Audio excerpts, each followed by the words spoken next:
Muito bem, estamos de volta com o programa Em Evidência na TV, aqui pela Masper TV. No primeiro bloco, né, a gente entrevistou a vice-prefeita de Guaíba, minha xará, Cláudia Jardim, falando ali, né, sobre a cidade, sobre questões específicas. E a gente segue agora, nesse segundo bloco, recebendo aqui com muito prazer e com muita honra a primeira-dama, né, Deise Maranata. Muito obrigado pela participação, primeira-dama, seja muito bem-vinda. Eu que agradeço, Cláudio, pelo convite, por mais essa oportunidade de a gente poder conversar um pouquinho. Muito bem. A gente vai seguir esse papo aqui falando sobre a nossa querida Guaíba, lembrando sempre que o programa Em Evidência na TV tem um patrocínio de CDP Consultoria em Direito Público. Kaisermac e mais a metade dos municípios já optaram pelos produtos e equipamentos da Kaisermac. IB Saúde, ensino, pesquisa e extensão para o desenvolvimento humano. Iceberg Comunicação, muito além do que se vê, estratégia de comunicação para a política de verdade, e a nossa querida FAMURS, porque é no município que a vida acontece. Você já sabe, né? Quem na política e nos negócios, quem faz está em evidência.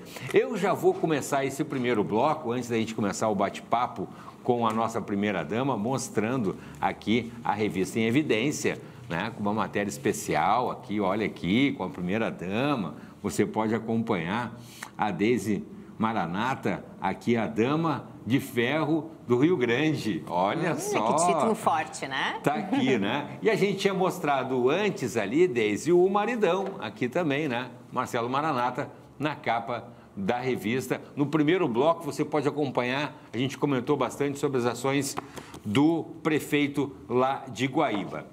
Primeira-dama, vou começar lhe perguntando os principais projetos do seu gabinete, né?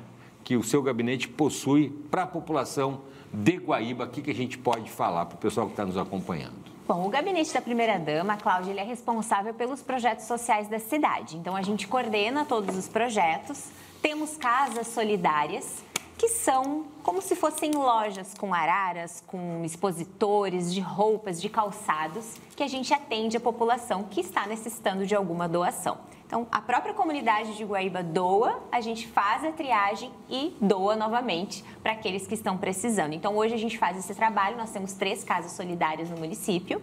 Temos uma no centro, no bairro Santa Rita, que foi fortemente atingido pelas enchentes, e na Pedras Brancas, que é um bairro mais distante da cidade. Além disso, a gente tem projetos com as adolescentes, com as meninas adolescentes, que a gente vai nas escolas, levando especialistas, profissionais, psicólogos, ginecologistas, para trabalhar a autoestima das meninas, que é o Gurias Incríveis. A gente tem o projeto que a gente está iniciando agora, que é o da Rede de Empreendedoras. Nós temos muitas mulheres empreendedoras que fazem os seus bolos de pote, que fazem o seu artesanato, e elas estão organizadas já em grupos menores. E como eu ando por todos os grupos, eu acabo percebendo também algumas necessidades de capacitação, né? Da gente levar alguma palestra, alguma parceria com o Sebrae, para que elas possam se capacitar. Então, a gente está organizando essa rede municipal, cadastrando todas as empreendedoras para poder trabalhar com elas também. Primeira-dama, a prefeitura na comunidade faz parte disso também? Sim, a Prefeitura da Comunidade é um momento em que todas as secretarias, então, saem das suas sedes e vão até os bairros levando os serviços. Aí a secretaria escolhe aquele serviço que é mais procurado pela comunidade e leva para o bairro. E o gabinete também acaba levando o seu varal solidário, também levando as suas doações de roupas.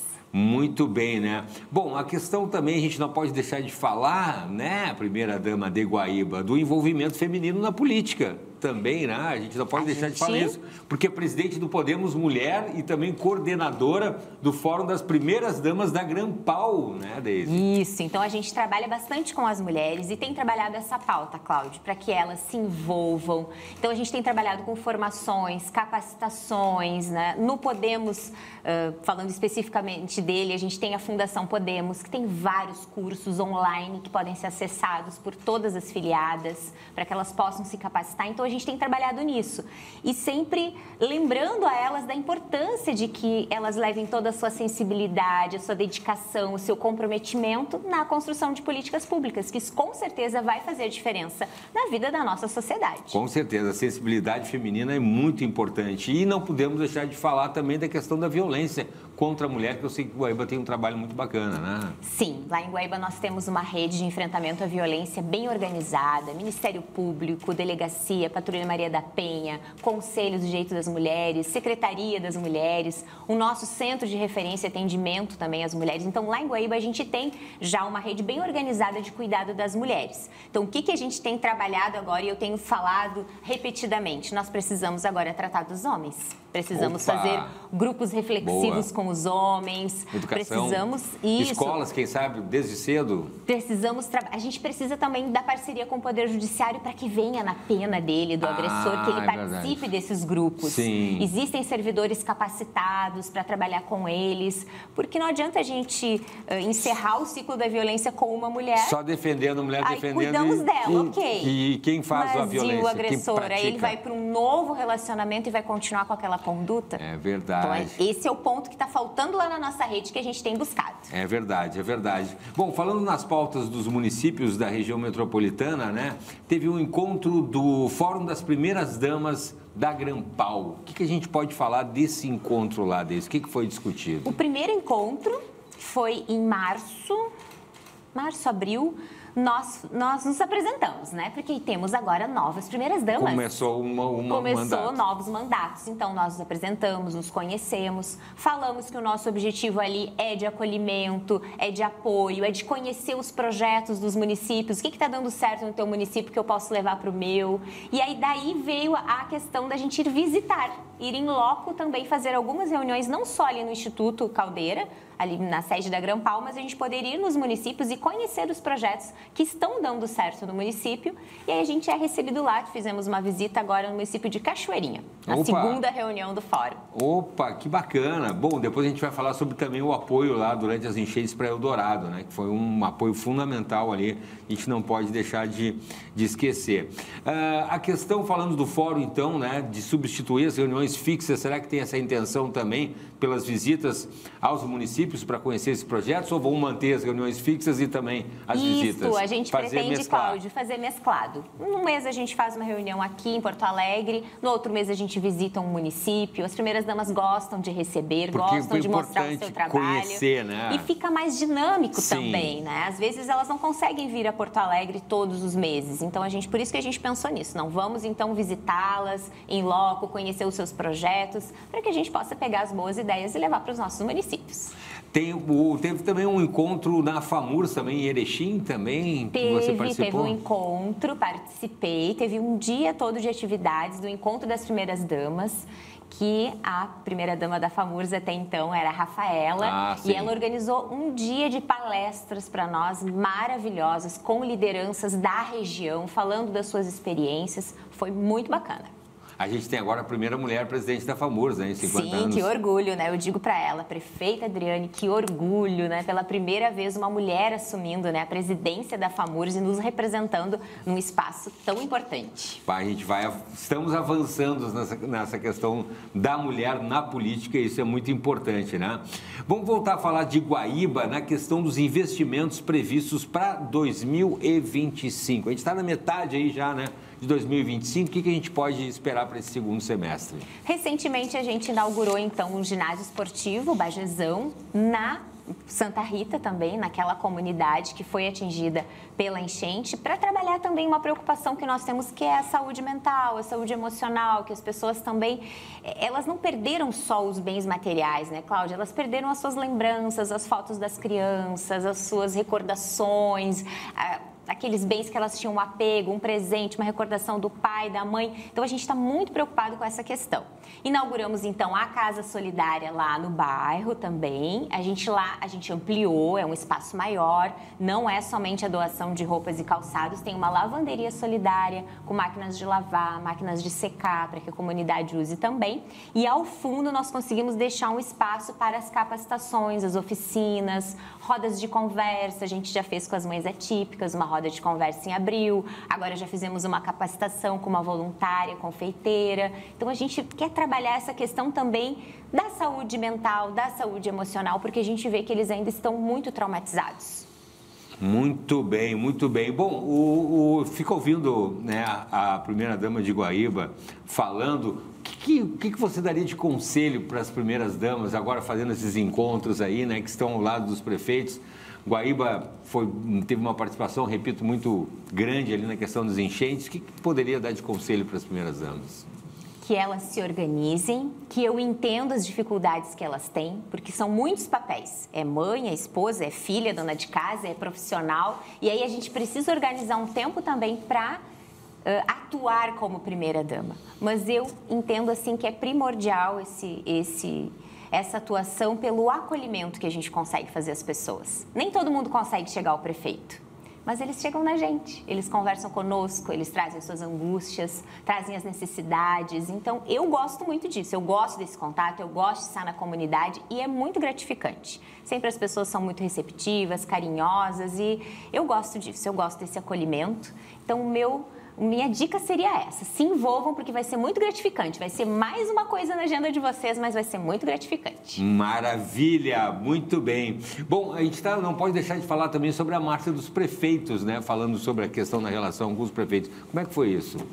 Eu aproveitei a oportunidade para conversar com as lideranças femininas, né? Consegui uma reunião com a Secretária Nacional de Enfrentamento à Violência, devido a toda essa situação que estamos vivendo aqui no Rio Grande do Sul, esses feminicídios que ocorreram agora no feriadão de Páscoa. Então, aproveitei essa oportunidade, conversei, a senhora Pagu Rodrigues me recebeu e pedi para ela, né? O que você pode me dar de alternativas, de ideias, qual o caminho que a gente vai para trabalhar na prevenção. Aí falamos sobre os grupos reflexivos, né, que eu já citei aqui. Ela falou também sobre a questão das tornozeleiras, para casos mais graves. Isso é importante, é verdade, né? Isso tem que bater nisso aí. Já tem usando, né? Já mas precisa se estender mais. Isso, exatamente. Foi isso que ela me disse. Deise, como os casos estão ficando frequentes, graves, talvez precise dessa intervenção para que realmente haja um aviso, né, para as autoridades policiais de que ele está se aproximando dela. Então, ela me falou sobre essa questão das tornozeleiras também. Consegui convidar a ministra das Mulheres. Na abertura da marcha, encontrei a ministra das Mulheres, encontrei a ministra dos Direitos Humanos e já convidei todo mundo para vir para o Rio Grande do Sul para a gente fazer um grande evento com as mulheres, com as lideranças, com as primeiras damas, prefeitas, vice-prefeitas, para a gente tratar sobre essa pauta. A gente precisa proteger as nossas mulheres, não pode ser admissível que no ano de 2025 as mulheres não possam escolher se elas querem manter um relacionamento ou não, né? Porque elas são mortas se elas não querem continuar com aquele companheiro. Não, isso não é mais admissível. É verdade. Eu estou cheio de revistas aqui em evidência, porque eu estou conversando com o pessoal lá de Guaíba e olha aqui, não falta também na parte física da revista, né? Estou conversando com a Deise Maranata, que é a primeira-dama de Guaíba, né? E também presidente do Podemos Mulher e coordenadora do Fórum das Primeiras Damas da Grampal, né? E esposa do Marcelo Maranata, prefeito de Guaíba e um candidato aí forte, quem sabe, ao governo do estado, justamente por esse perfil dele, até de também, né, ter essa parceria com outras prefeituras, fazer questão de visitar, de prestigiar os colegas prefeitos, participar de reuniões. É um perfil para o governo do estado, quem sabe, eu sei que a primeira-dama é suspeita, né, mas quem sabe é um perfil para o governo do estado, para a candidatura? Com certeza, ele é um visionário, idealista, acredita que a gente pode, com o nosso trabalho, transformar as realidades, levar qualidade de vida para a população. A gente acredita muito nisso, que a política é um instrumento de transformação. E se não for, não faz sentido, né? A gente precisa transformar, a gente precisa fazer com que aquele projeto de lei saia do papel e vire realidade, vire qualidade de vida para as pessoas. E o Marcelo tem muito isso. Ele tem esse amor pelas comunidades, ele tem toda essa energia que a gente já comentou, né? Porque também se exercita, se cuida da alimentação. Então, ele tem essa energia, tem um ótimo relacionamento com os prefeitos, vice-prefeito, acho que em 3 mandatos da FAMURS, né? Agora reeleito na Grampal também para continuar o trabalho na Grampal, então ele tem essa articulação.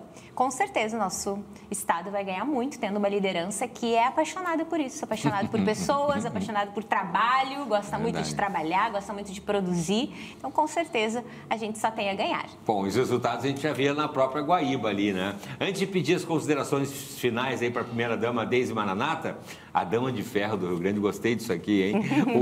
Vou mostrar aqui a revista em evidência aqui para vocês aqui acompanharem, olha aqui, ó. Está aqui uma entrevista com a primeira-dama e aqui o prefeito de Guaíba no seu segundo mandato, né, Marcelo Maranata aí, né? E eu sempre digo, o segundo mandato é o maior aval da população pelo trabalho de um prefeito, né? Se for reeleito ali, não tem conversa, a população não reelege. O programa já está chegando no final, vou pedir as considerações finais, então, agradecendo já a primeira-dama, Deise Maranata. Por favor, considerações finais, primeira-dama. Eu agradeço muito a oportunidade de poder bater esse papo contigo, falar um pouquinho sobre a nossa cidade, sobre os nossos projetos, sobre o nosso trabalho e tudo que a gente faz por Guaíba, que foi a cidade que nos acolheu há quase 30 anos atrás, nos acolheu, onde nós construímos a nossa vida e a nossa história. Eu tenho um versinho, Cláudio, que me acompanha, um versinho bíblico, porque eu acho que a fé também, ela nos ela nos fortalece, ela nos faz vencer as dificuldades, acreditar que vai passar, que tudo vai melhorar, e a gente tem que ter essa fé, essa esperança. Então, eu tenho um versinho que me acompanha quando eu me sinto insegura, quando eu sinto com medo, então eu sempre divido isso com as mulheres, né, nos grupos que nós fazemos. Seja forte e corajosa, não temas nem te espantes, porque o Senhor teu Deus é contigo por onde quer que andares. Então a gente tem que ter essa certeza de que Deus está conosco em todos os lugares onde nós estiver. Ele vai estar conosco, vai estar nos guiando, nos iluminando, nos dando discernimento, sabedoria. A gente tem que ter essa fé, porque isso nos impulsiona para seguir em frente. Que simpatia! Mais uma vez, muito obrigado, Deise, pela entrevista. Gratidão. Tá bom? Muito obrigado mesmo.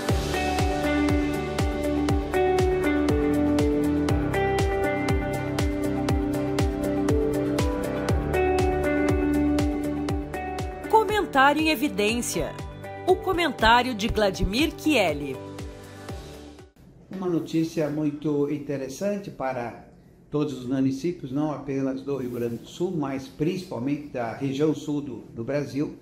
Foi a publicação nesta semana do resultado do acórdão do incidente de assunção de competência, que na verdade, neste procedimento do Tribunal Regional Federal da 4ª Região, é a reunião, é a junção de todas as ações de determinado tema que está sendo tratado no âmbito do judiciário, seja ele estadual e, neste caso, federal, que envolve a nulidade das portarias do Ministério da Educação e Cultura referentes à fixação do piso nacional do magistério que impacta diretamente nos orçamentos municipais. Então, essa matéria, que tem sido tratada, inclusive, pelo próprio Supremo Tribunal Federal ao longo dos anos, especialmente a partir de 2009, quando a lei teria que ter entrado em vigor, desde aquela época se discute a aplicação e a forma de aplicação do piso nacional do magistério e seus reflexos no âmbito municipal, que efetivamente são reflexos muito significativos e que tem elevado de forma expressiva a despesa pública na área orçamentária, na área pessoal, em relação ao quadro inteiro do magistério. Esta nulidade, através desta ação interna do Tribunal Regional Federal, juntando 4 turmas daquele tribunal, ela determina e define a posição daquela Corte Regional Federal de Justiça para ser aplicada em todo o âmbito dos 3 estados do sul do Brasil. É claro que ela terá reflexos no Brasil inteiro, para todos os 5.570 municípios e também para os estados, para os 27 estados da federação, porque é uma medida judicial consolidada, definitiva, em relação à nulidade das portarias, que fará obrigatoriamente que o Ministério da Educação, que o governo federal, aprove nova lei no piso do magistério em substituição daquela lei que foi revogada de 2008, a Lei 11.738. Então, é uma medida necessária para que os municípios retomem também a autonomia acerca da sua estrutura administrativa, do seu gerenciamento, especialmente do quadro de pessoal, que está, inclusive, sendo alterada no âmbito local pelos pisos que estão sendo aprovados no âmbito do Congresso Nacional. Então, nós temos 3 pisos salariais: magistério, agentes comunitários e também o piso da enfermagem. Em todas essas situações, há uma interferência da União através de leis ordinárias federais no âmbito da gestão e da autonomia administrativa dos municípios, que impacta, evidentemente, no orçamento. Então, são decisões que acabam aportando para o ente municipal uma tranquilidade no trabalho e na própria elaboração e na execução orçamentária, mas que também implica na necessidade dos municípios ajustarem os seus planos de carreira do quadro do magistério, para que não haja, quando qualquer mudança do piso nacional do magistério ocorra, não haja o efeito cascata, o efeito dominó e o efeito indexador, né, que hoje está presente nas normas locais. Então, é uma grande notícia em relação a isso, é uma conquista da normalidade orçamentária que estava sendo programática em relação a essas situações que ela provocava e que vai definir agora um novo tratamento para este ponto por parte da União. Obrigado a você de casa também pela parceria, pela audiência, tá bom? A gente se fala aqui na programação da Masper TV, tá bom? Até a próxima, fiquem com Deus, até lá.